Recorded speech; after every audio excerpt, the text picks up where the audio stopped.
രാവിലത്തെ ബ്രേക്ക്ഫാസ്റ്റ് എന്തും ആയിക്കോട്ടെ സൈഡായിട്ട് ദാ ഈ ഒരൊറ്റ കറി മാത്രം മതി കേട്ടോ. റെഡിയാക്കി എടുക്കാനാണെന്നുണ്ടെങ്കിലോ നല്ല എളുപ്പമാണ്. കുക്കറിൽ എല്ലാം കൂടി ചേർത്ത് ഒരൊറ്റ വിസിലും മാത്രം മതി, അതിനുള്ള കറി റെഡിയാവും കേട്ടോ. അപ്പൊ മിസ് ചെയ്യാതെ എല്ലാവരും ട്രൈ ചെയ്ത് നോക്കി അടിപൊളിയായിട്ടിരുന്ന് കഴിക്കുക. കമന്റ്സ് ഒക്കെ മറക്കാതെ അറിയിക്കണേ. അപ്പൊ ദാ അതിനായിട്ട് കുക്കറാട്ടോ എടുത്തിരിക്കുന്നത്. ഞാനിവിടെ ചെറിയ കുക്കറാണ് എടുത്തിരിക്കുന്നത്. 2 ടേബിൾ സ്പൂൺ വെളിച്ചെണ്ണയും കൂടി ചേർത്ത് കൊടുക്കുന്നുണ്ട്. ഇതിലേക്ക് പട്ട, ഗ്രാമ്പൂ, ഏലക്കയും കൂടി ചേർത്ത് കൊടുക്കാവേ. ഒരു 3 ഗ്രാമ്പും 2 ഏലക്കയും 1 കഷ്ണം പട്ടയും അത്രയും മതി. ഗ്യാസ് ഏറ്റവും ലോ ഫ്ലെയിമിൽ വെക്കാം കേട്ടോ. ചൂടായിട്ട് വരുമ്പോൾ 1 ടേബിൾ സ്പൂൺ ഇഞ്ചി വെളുത്തുള്ളി നല്ലോണം ചതച്ചെടുത്തതും അതേപോലെ തന്നെ എരിവിന് വേണ്ടി 2 പച്ചമുളകും കൂടി ചേർത്ത് കൊടുക്കുന്നുണ്ട്. ദാ ഇതേപോലെ പതുക്കെ ഒന്നും കൂടെ പച്ചമണം മാറി വരുമ്പോൾ ഇതിനകത്തേക്ക് മീഡിയം വലിപ്പമുള്ള ഒരു സവാള ഈ ഒരു വലിപ്പത്തിൽ കട്ട് ചെയ്താട്ടോ ചേർക്കുന്നത്.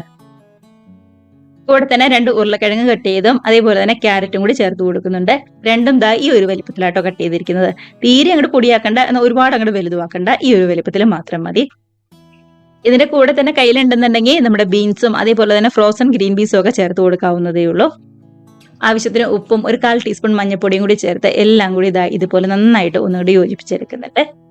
ഇനി ഇതിനകത്തേക്ക് 1/4 കപ്പ് വെള്ളം ആട്ടോ ചേർത്ത് കൊടുക്കുന്നത്. വെള്ളം നികത്തി ഒന്നും വേണ്ട, 1/4 കപ്പ് അത്ര മാത്രം മതി. അതിനുശേഷം ഒന്നും കൂടി മിക്സ് ആക്കി ഗ്യാസ് ഏറ്റവും ലോ ഫ്ലെയിമിലാക്കി ഒരൊറ്റ വിസിൽ മാത്രം കേൾപ്പിക്കുക കേട്ടോ. ഒരൊറ്റ വിസിൽ മാത്രം മതിയാവും കേട്ടോ. അത്യാവശ്യം നന്നായിട്ട് തന്നെ വെന്ത് വന്നോളൂ. ഗ്യാസ് ഏറ്റവും ലോ ഫ്ലെയിമിലാക്കുന്ന കാര്യം വിട്ടുപോവല്ലേ. വിസിലൊക്കെ കേട്ട് നമ്മുടെ ആവിയൊക്കെ നല്ലോണം തന്നെ പോയി വന്നിട്ടുണ്ട്. ഞാനിവിടെ മറ്റൊരു ചീനച്ചട്ടിയിലേക്ക് മാറ്റി കൊടുക്കും കേട്ടോ. നിങ്ങൾ വേറെ ചീനച്ചട്ടിയിലേക്കൊന്നും മാറ്റണ്ട, കുക്കറിൽ തന്നെ ബാക്കി കാര്യങ്ങൾ ചെയ്താൽ മതി. ഞാൻ വീഡിയോയിൽ കാണിക്കാനുള്ള എളുപ്പത്തിന് വേണ്ടിയിട്ട് ഇങ്ങനെ മാറ്റുന്നതേ ഉള്ളൂ. നമ്മുടെ കുക്കറിലേക്ക് 1/4 കപ്പ് വെള്ളവും കൂടി ചേർത്ത് ഇതേപോലെ കറിയിലേക്ക് ഒഴിച്ചു കൊടുക്കാം കേട്ടോ. ഗ്രേവി കുറച്ചും കൂടി വേണമെന്നുണ്ടെങ്കിൽ ഇതേപോലെ ചെയ്താൽ മതി. നന്നായിട്ട് തന്നെ ഒന്നും കൂടി യോജിച്ച് ഇതേപോലെ തിളച്ച് വന്നിട്ടുണ്ട്. ഇനി പൊടികളായിട്ട് 1/2 ടീസ്പൂൺ മാത്രം മല്ലിപ്പൊടിയും അത്രയും തന്നെ ഗരം മസാലയും കൂടി ചേർത്ത് കൊടുക്കുന്നുണ്ട്. ഗരം മസാല വീട്ടിൽ പൊടിപ്പിച്ചതായതുകൊണ്ടാണ് നമ്മൾ 1/2 ടീസ്പൂൺ മാത്രം ചേർത്ത് കൊടുത്തത്. പുറത്തുനിന്നൊക്കെ കടയിൽ നിന്ന് മേടിക്കുകയാണെന്നുണ്ടെങ്കിൽ 1/4 ടീസ്പൂൺ മുതൽ 1 ടീസ്പൂൺ വരെയൊക്കെ ചേർത്ത് കൊടുക്കാവേ. കണ്ടോ, എല്ലാം നല്ലോണം തന്നെ ഒന്നും കൂടി യോജിച്ച് വന്നിട്ടുണ്ട്. ഇതിലേക്ക് നല്ല ടേസ്റ്റിന് വേണ്ടി 1 കപ്പ് തേങ്ങാപ്പാലാണ് ചേർത്ത് കൊടുക്കുന്നത്.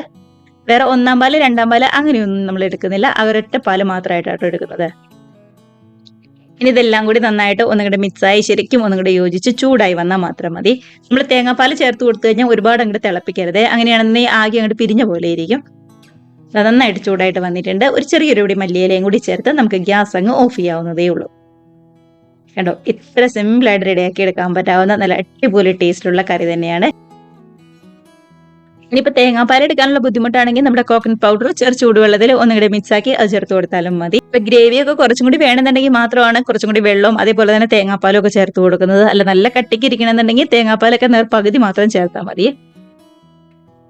ഇനിയിപ്പോൾ കറിയിലേക്ക് ഒന്ന് കടുകും കൂടി തളിച്ച് ചേർക്കണം. അതിനായിട്ട് വെളിച്ചെണ്ണ ചൂടായി കഴിഞ്ഞപ്പോൾ കടുക് പൊട്ടിച്ച് കുഞ്ഞുള്ളിയും വറ്റൽമുളകും കറിവേപ്പിലയും കൂടി ചേർത്ത് കൊടുക്കുന്നുണ്ട്. അതൊക്കെ ഒന്നും കൂടി മൂത്ത് വരുമ്പോൾ നമ്മുടെ കറിയിലേക്ക് ഒഴിച്ചു കൊടുക്കാം. അപ്പൊ ഇത്രയേ ഉള്ളൂ നമ്മുടെ കറി എന്ന് പറയുന്നത്. ഇരുന്ന് തണുത്ത് കഴിയുമ്പോൾ ഒന്നും കൂടി കുറുകി ശരിക്കും കട്ടിയായിട്ട് വന്നോളും. ഉരുളക്കിഴങ്ങും അതേപോലെ തന്നെ നമ്മുടെ ക്യാരറ്റും ഒക്കെ ഉപയോഗിച്ചുകൊണ്ട് കുക്കറിൽ ഒറ്റ വിസിൽ വേവിച്ച് പെട്ടെന്ന് റെഡിയാക്കി എടുക്കാൻ പറ്റാവുന്നതാണ്. അപ്പത്തിന്റെയും ഇടിയപ്പത്തിന്റെയും പൊറോട്ടയുടെയും പൂരിയുടെയും അതേപോലെ തന്നെ ചപ്പാത്തിയുടെയും ഒക്കെ കൂടെ ബെസ്റ്റ് സൈഡായിട്ട് കഴിക്കാവുന്നതാണ്. എല്ലാവരും മിസ് ചെയ്യാതെ ട്രൈ ചെയ്ത് നോക്കാം കേട്ടോ. ഉപ്പൊക്കെ ഒന്ന് നോക്കുക, കുറവാണെന്നുണ്ടെങ്കിൽ മാത്രം കുറച്ചും കൂടി ചേർത്ത് കൊടുക്കുക.